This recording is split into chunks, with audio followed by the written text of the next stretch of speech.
Good morning. Last week we talked in general about the book of Judges.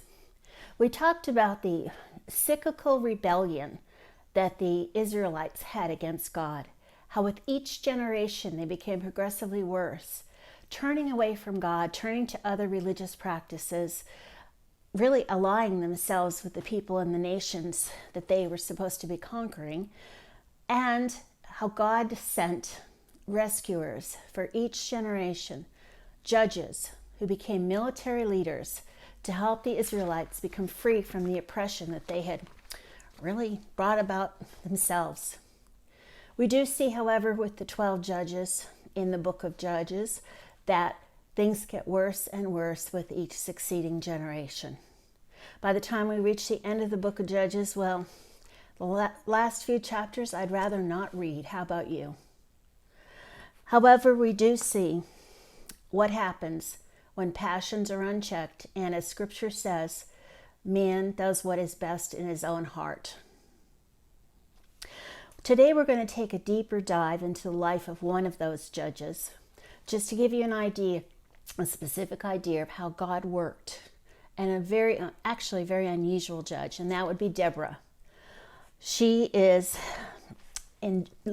talked about in Judges chapter 4 and chapter 5.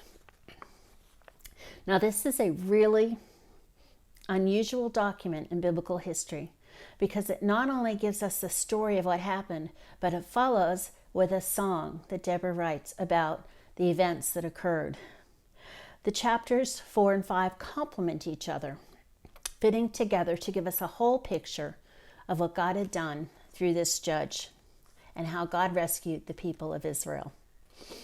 The two chapters begin with Israel's disobedience, vividly describing a holy war in the next verses, and then have the song of Deborah at the very end, and finish with 40 years of peace because of what God had done through this judge.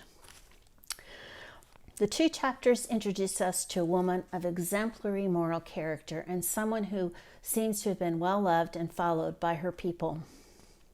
Like Moses before and then David following, she began as a military leader and a prophet and became a national leader. Thought to be an Ephraimite because she was mentioned as ruling in Ephraim, Deborah judged and led Israel for 20 years before the military campaign and for about 40 years after the Canaanite battle. So she had a 60-year reign. Deborah is the only female judge who is recorded in the Bible and the only judge who was listed as a prophet, one to whom God spoke directly. She's depicted as adjudicating disputes under the palm of Deborah, in Judges chapter 4, verse 5.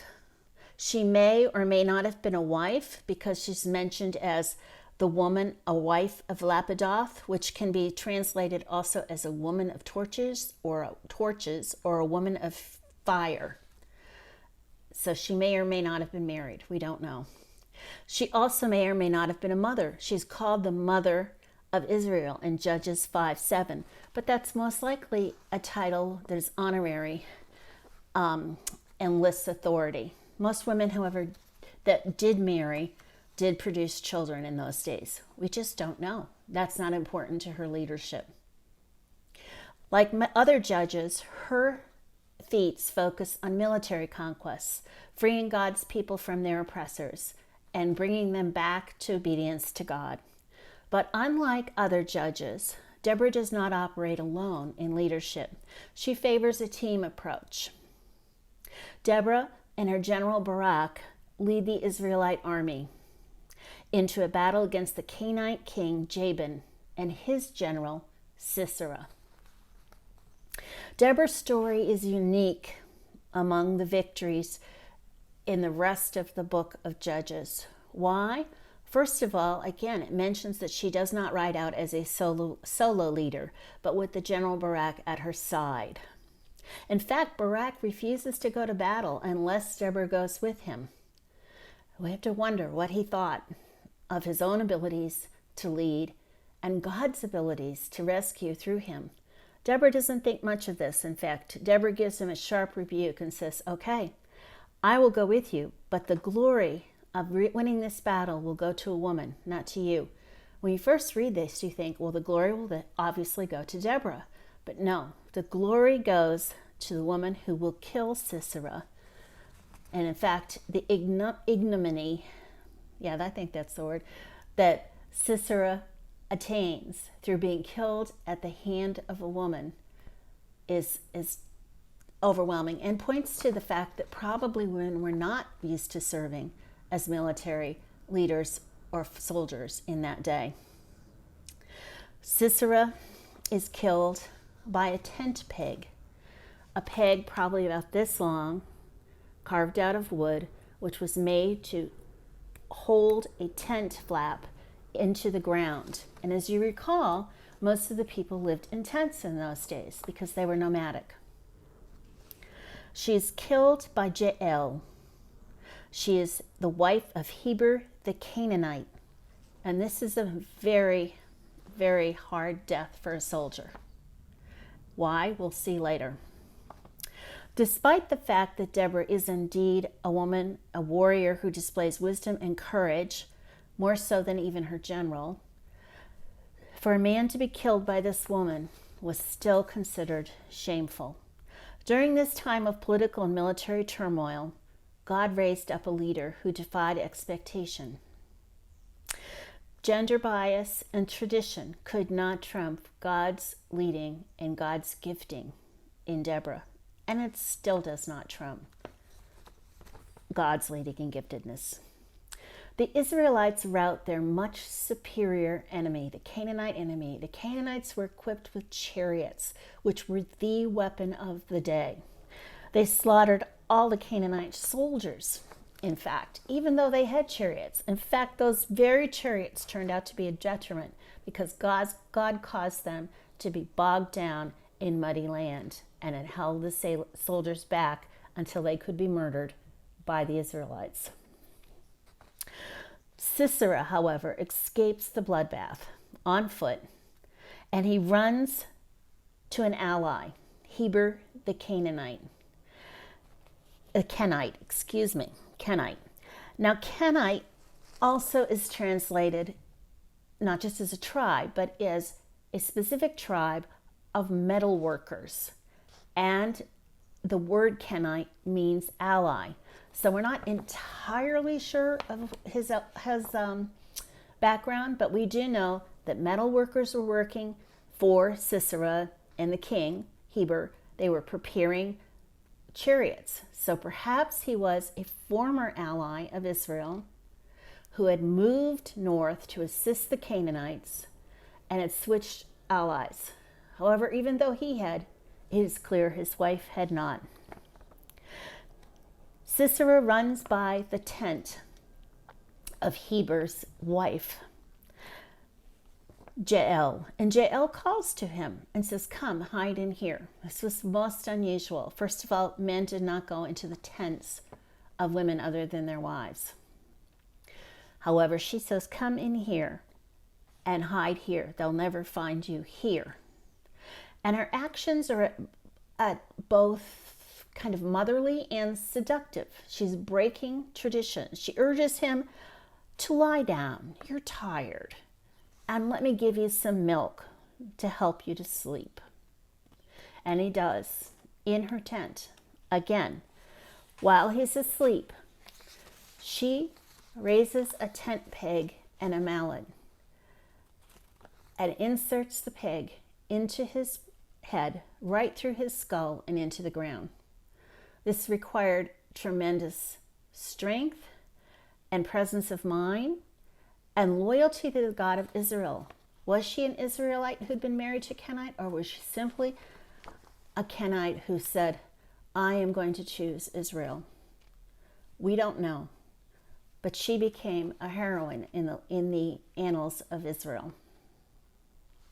Immediately following that narrative, in fact, Deborah lauds Jael as the most blessed of women. in Judges 5:24. The song ends with Sisera's mother looking out the windows in front of her maidservants and saying, "When will my son come home?" She does not know his fate. And the maidservants say, "Well, perhaps he's dividing the spoils."